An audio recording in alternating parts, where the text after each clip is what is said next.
Oi, Peter. Peter Harris, guess what? Logo. Listen, the ecosystem that Australia had is no longer. Well, Peter, congratulations. You've just accidentally wandered straight into the argument.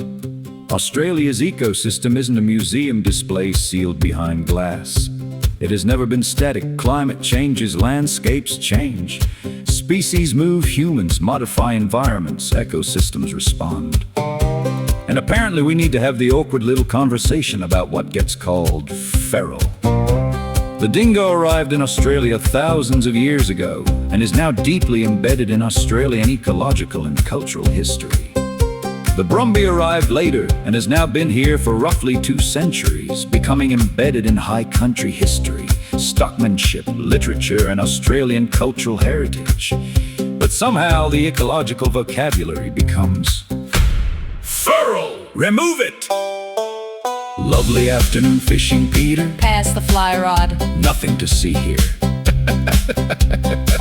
Because here's where the selective outrage gets bloody interesting. Rainbow and brown trout are introduced species too. They're predators capable of affecting native aquatic fauna. So, Peter, Are you a fly fisher?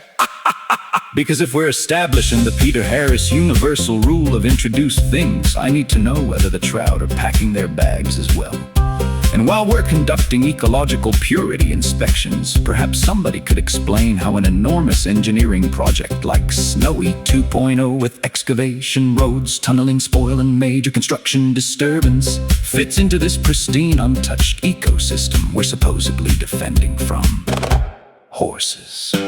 Horse hoofprint. Ecological apocalypse. Massive infrastructure project. Complicated environmental management issue. Extraordinary. And this is precisely why I question the Invasive Species Council's approach. In my view, environmental management needs balanced evidence, transparent methodology, and practical solutions.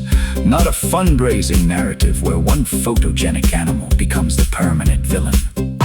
Nature doesn't read campaign brochures, Peter. It adapts. So if we're gonna have the introduced species conversation, let's have the whole bloody conversation. Brumbies out, human infrastructure, Changed landscape. everything. Otherwise, it's not an ecosystem argument. It's a guest list. And apparently somebody gave the trout VIP passes.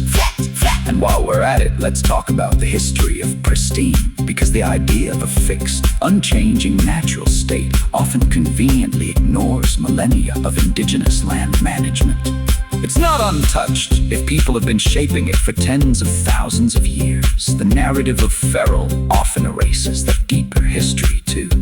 It's not just about what arrived when, but whose story gets told and whose knowledge gets valued.